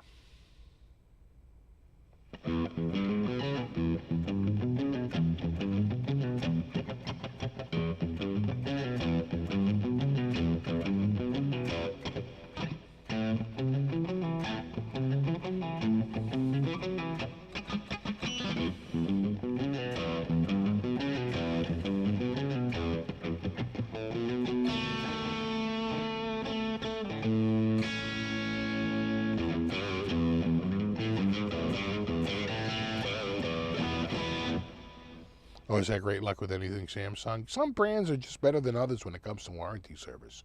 They just are. That's why people stick with them. Oh my God, I was in a huge fight with Toshiba over a laptop. They pretty much stole the RAM out of this guy's laptop. If that guy wasn't so friggin' rich, and he was like, oh, don't worry about it, don't get into a big fight with Toshiba, I was ready to haul their ass into court. I was like, no.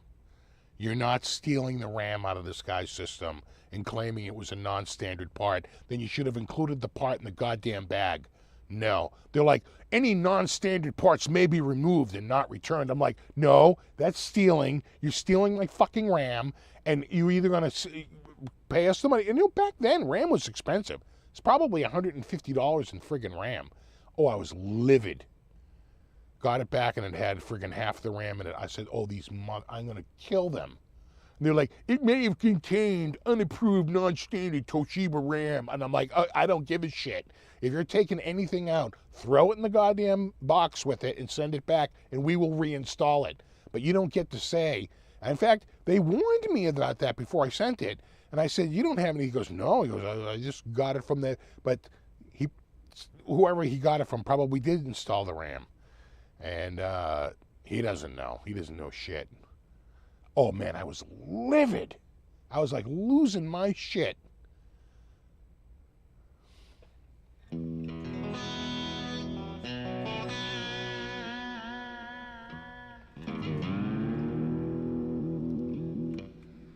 You know, but, you know, he was pulling in $250,000 a year plus probably an $800,000 to $1.2 million bonus. So he's like, don't worry about it. You know, me, I'm ready to burn everything down.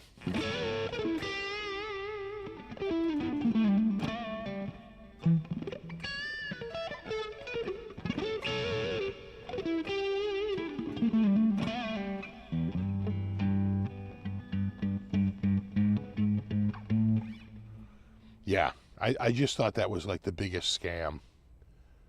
We may remove your any non-standard hardware and it won't be returned to you. I'm like, yeah, no.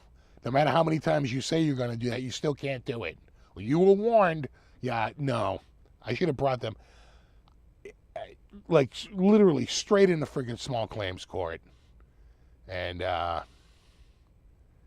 you watch them go humana, humana, humana. As soon as they get the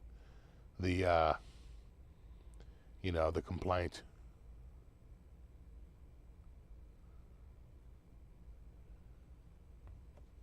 It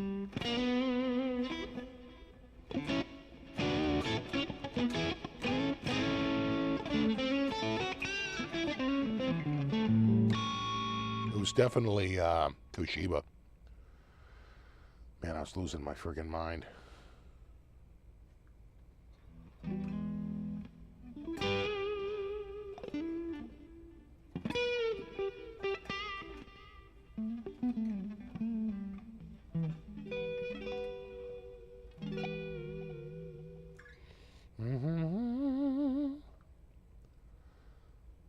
So, take a quick look at those Fenders before I forget.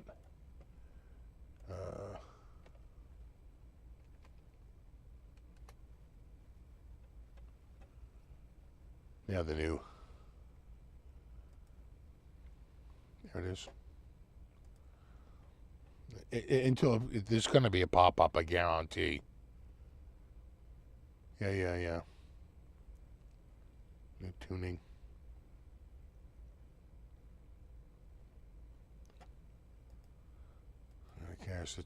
I mean, I kind of like this one because it has the Floyd Rose. I'm just not crazy about that pick guard. Let's put a mint green pick guard on it, bro. What are you doing? Or black. Black would even look really good. But you're trying with a Floyd Rose, and you're getting all like, hippy dippy shit. That what are you doing? What am I looking at? That looks awesome. You put the Floyd Rose on this one with the maple, Yeah, I'm just saying. People are talking. I just don't know that it meant right. Tortoise shell on a Floyd Rose. I mean, I guess. You listen. Do you want to be 80s or you want to be 90s? Make your mind up.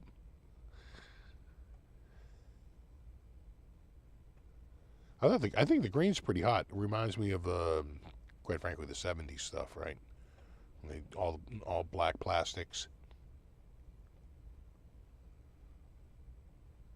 Yeah, classic. Got the rolled vintage. Play two noiseless pickups, upgraded bridges.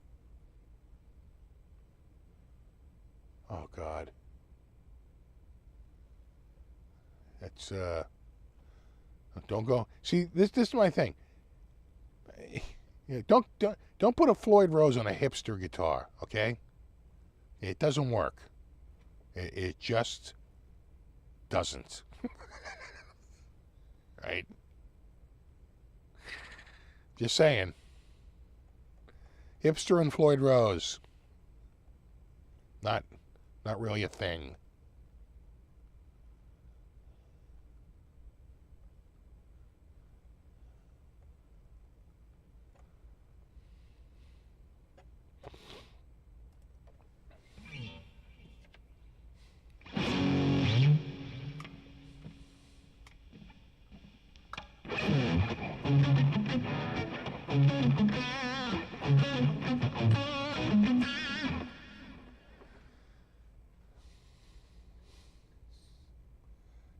Is it me? No?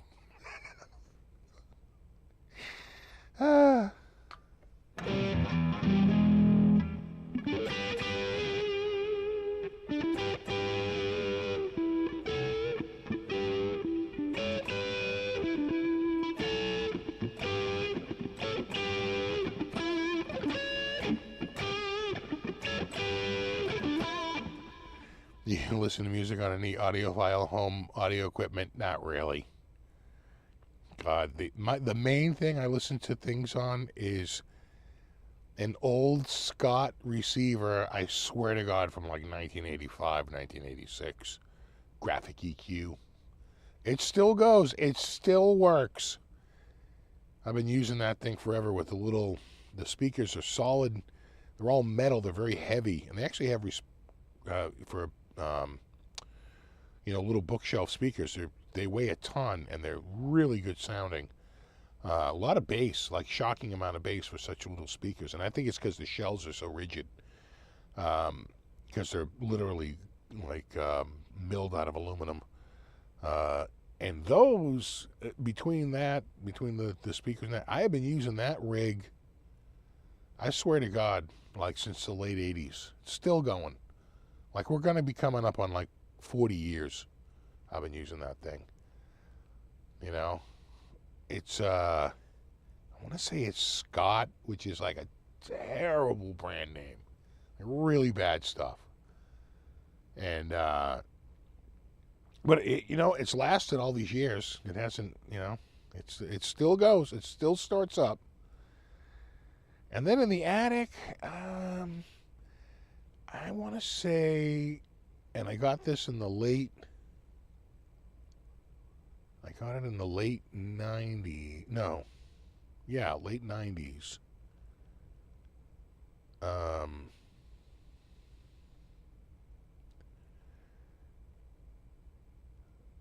want to say Pioneer.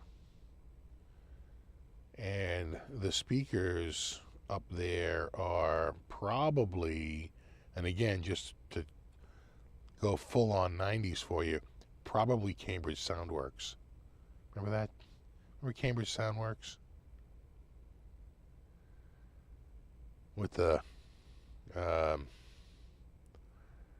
right, they had the subwoofer and the speakers and the subwoofer and speakers. Now, none of them are a tube. They're all solid state. Yeah. Using a vintage 78 Kenwood receiver. I heard an ad, believe it or not, for Blaupunk the other day. And it was not, they were like, we Blaupunk, we were the place to get stereo, right, equipment, car stereo. And they're like, and now we're going to be making this, and I forget what it was, but I was like, it wasn't car stereos. I heard an ad on the radio for Blaupunk, of all companies. H.H. Scott stereo companies from Cambridge, Mass. Really? I don't think it's H.H. Scott. I think it's just Scott. It is, dude. This is not these like really budget stuff. It's the type of item that would have a bass boost button.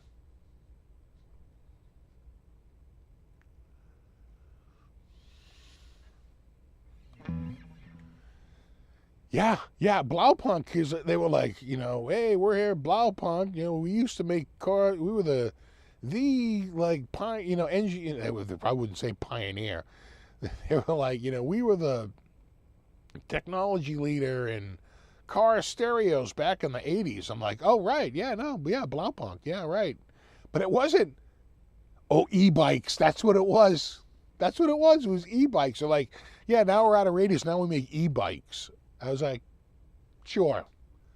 Yeah, I mean, how many car stereo companies have gone the e-bike route? Sure. That makes sense. You're making a lot of sense right now. Yeah, you have a Blaupunk installed in your Saab 900. 900? What are you, broke? 9,000, bro.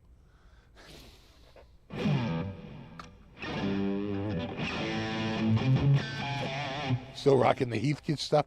Man, I would love to get an old Heathkit, but I bet everything in it is like, I mean, the resistors would be fine, but the capacitors are probably already leaking. Yeah, that's a pre-leak before you even open it.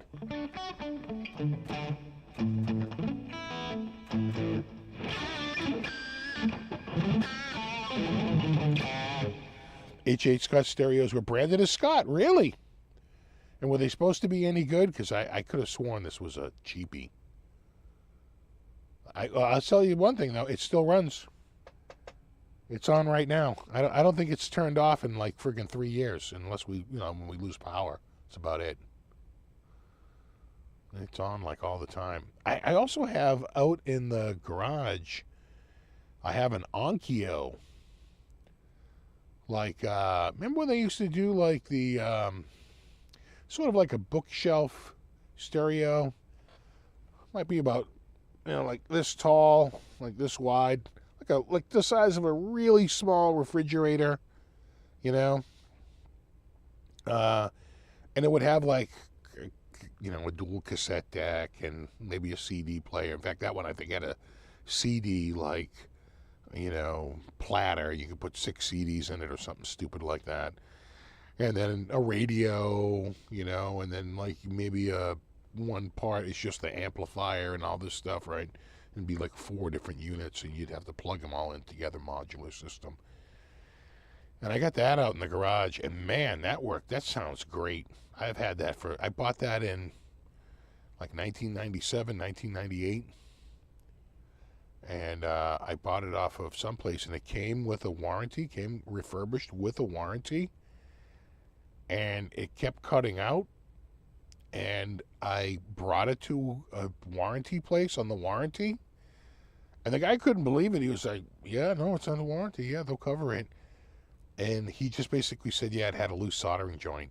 He goes, I could tell. He goes, it had one bad soldering joint. He goes, I did that, and he goes, it's all set. I was like, sweet.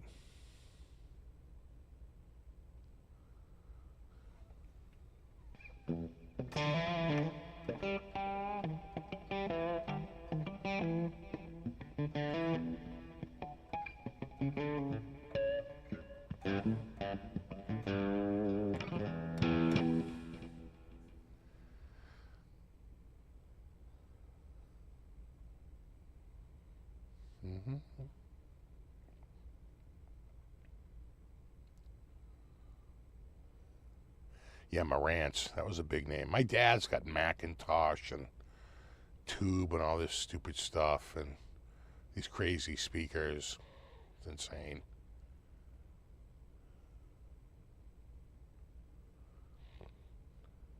Couldn't afford Blog Plunk Krakow all the way. God, Krakow. Yeah. It's the Nelsonic.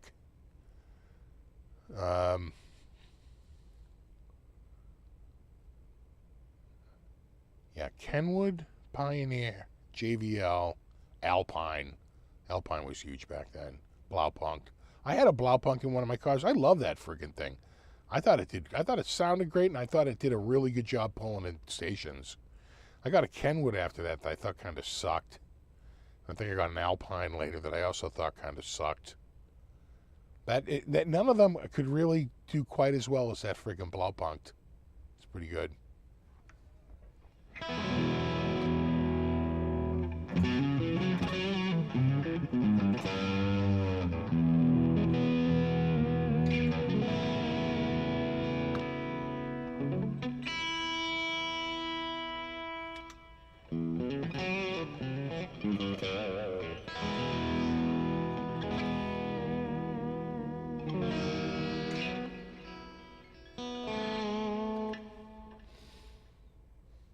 Marantz was kind of dentist stuff, but really good, sure. Yeah. Alpine, in the Philippines, station there in 84, find one now, $3,000. Yeah. Well, quite frankly, you can't even install, the whole car stereo business is getting destroyed because every car that comes out now pretty much has this built-in, like, central system. That's got, there's nothing you can do with it. Everything is just so tightly integrated. There's no taking that out and putting anything new in. It is crazy.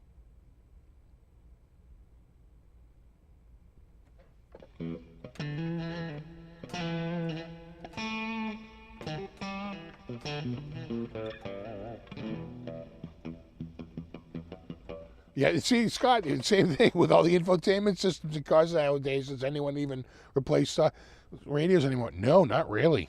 I think that business is on its, right, kind of on the way out.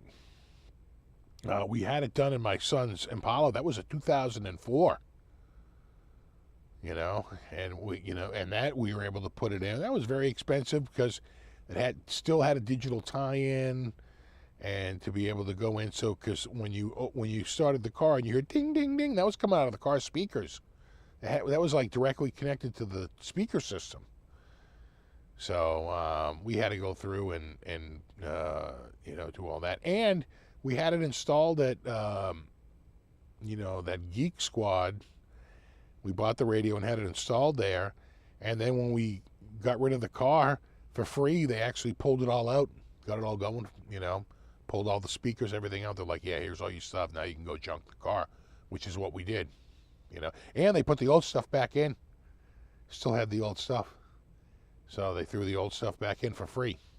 That was worth it, But what are you going to do with the stereo? Like, none of our cars can do anything with it. Everybody has these tightly integrated infotainment systems, like you say.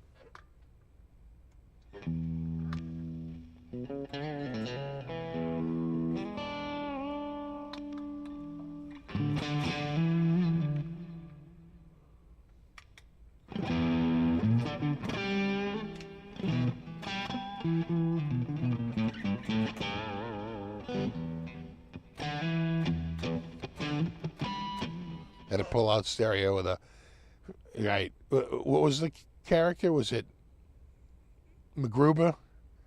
MacGruber, right? And the whole movie's walking around with his stereo in his hand. You've seen people in the mall like that, walking around with their stereo in their hand because they didn't want to leave it out in the car. Had the pull.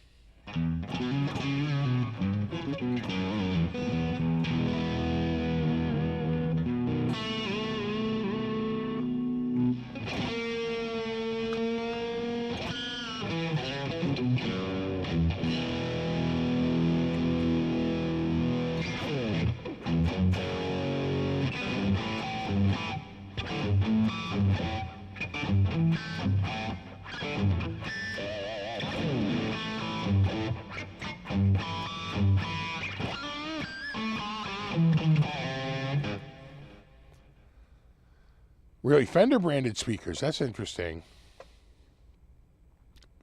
Bang & Olufsen have really got into the computer market.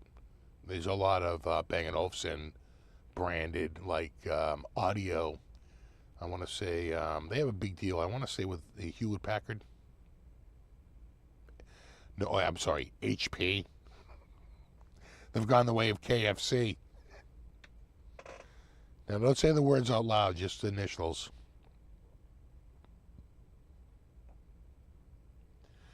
Yeah, you got an Alpine amp and speakers. Man, back in the day, I had the,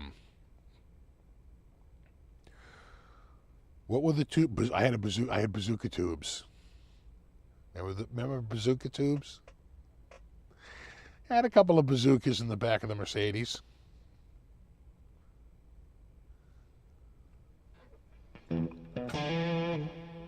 I had a 75 280C.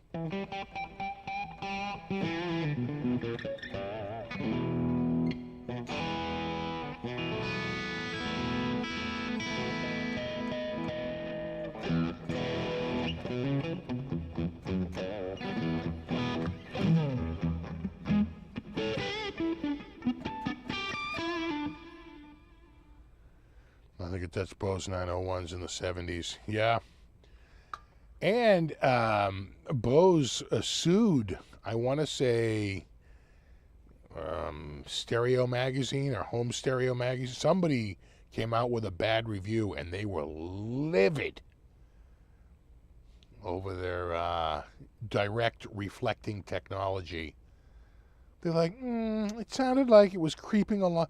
The band sounded like it was creeping along the wall. It was muddied and unfocused, and my God, Bose lost their shit.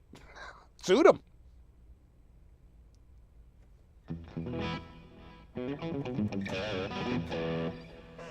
Yeah, you had bazookas too. Yeah, got stolen. Yeah.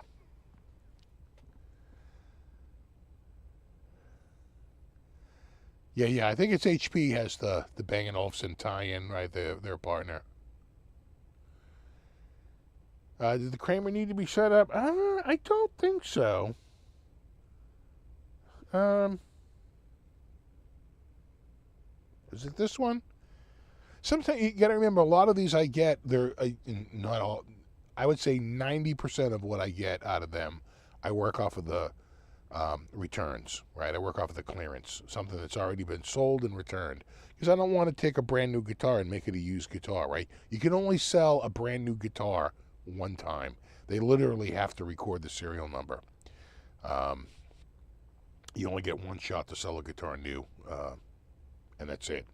That came out of, I want to say, either the 90s or the 2000s when there was a big refurbished scandal, and some laws went into place that basically said you can only ship a brand new item one time, and that's it. So when they get it back, it's going to be open box, it's going to be scratching down. So I think there's levels, right? Open box is like mint, and then there's probably like blemish, right? The person didn't like it for whatever reason. Then there's like scratch and dent. That's going to be your worst one because it's like it's literally telling you this is going to have a chip taken out of it or a dent. I think that Blood Eagle I had, the lower horn had a big ding out of the end of it, right? That was a scratch and dent. Usually they're blems. This was a blem, and I think you can't see it, but see it up there? The guy, I think, took the neck off and broke off like a little bit of paint right there. So a lot of times you get them and they're just set up weird because some maniac had it. And I can't tell you how many times I get them. I would say it might have been this one or one recently. It certainly wasn't the EART. The EART was mint right out of the box. That was great. But I would say, I forget if it was this one. Might have been this one. The bridge is tilted on the bass side. In other words, the bass side is super high. The treble side is like normal. The bridge is super tilted. I'm like, who would do this? Why would they do it? And I think it might be the chuggy chug crowd, right? They keep hearing some sort of buzz and they don't like it, and so they keep raising the bridge to get it as clean as they can. I don't know. I don't get it. And I just lowered it down until the bridge was even, about the same height on both sides. And I was like, oh my God, this is like infinitely better. So sometimes I do have to do a little work like that. It just depends on the guitar. Yeah, the CD player in the trunk, oh my God. That stupid thing. And of course, the CD player had to have a huge buffer, right? Because the thing was, you'd hit a bump and it would skip. It would have to go back. So it had like a massive audio buffer for like correction to go back so it would be seamless. A lot of engineering had to go into that. Exactly, it's a chug setup.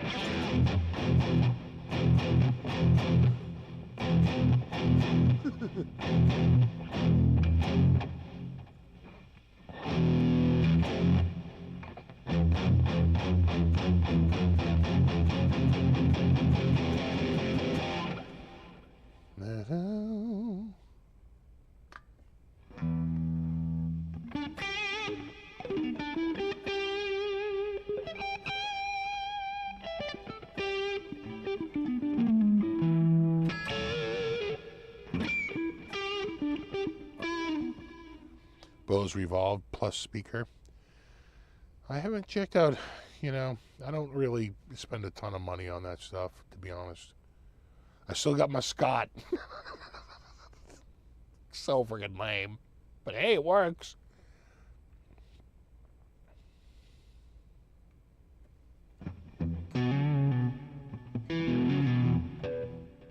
Half of my new purchases will be someone's open box purchase later. I hear you.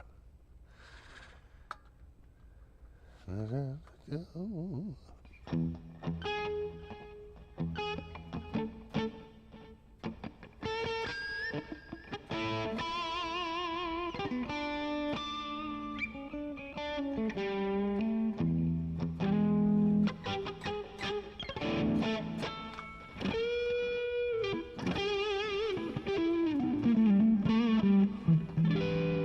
a good one, Terry.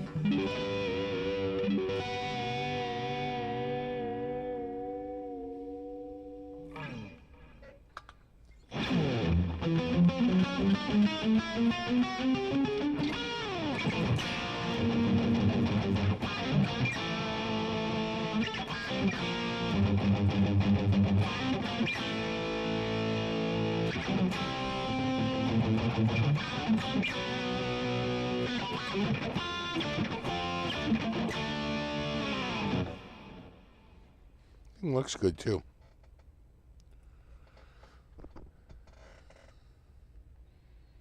The old Kramer. Right there. What's up, Aljon? Happy Easter.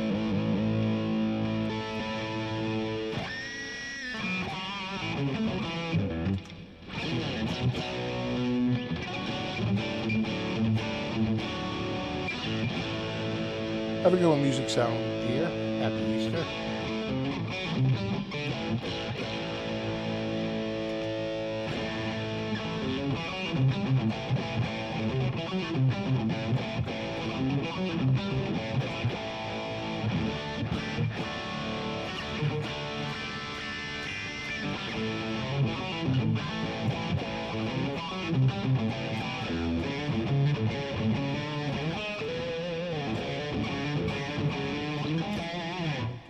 Yeah, original pickups. It's all stock. Also, you can see my LEDs blasting back on you. I usually turn those off, but I forgot to. You can see a line of LEDs there. Oh, lolly. Looks good in 4K though, huh?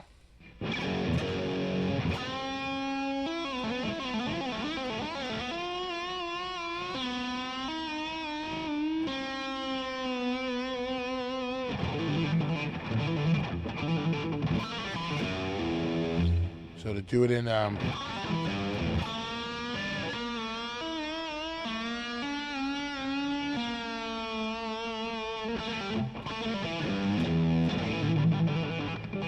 put it in the key of E. That was an F sharp.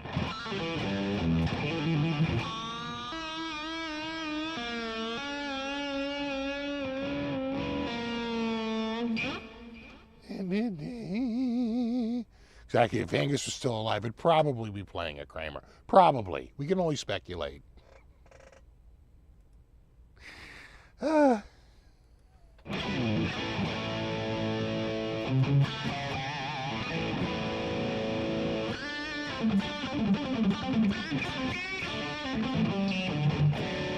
right, dudes, it is 9 o'clock.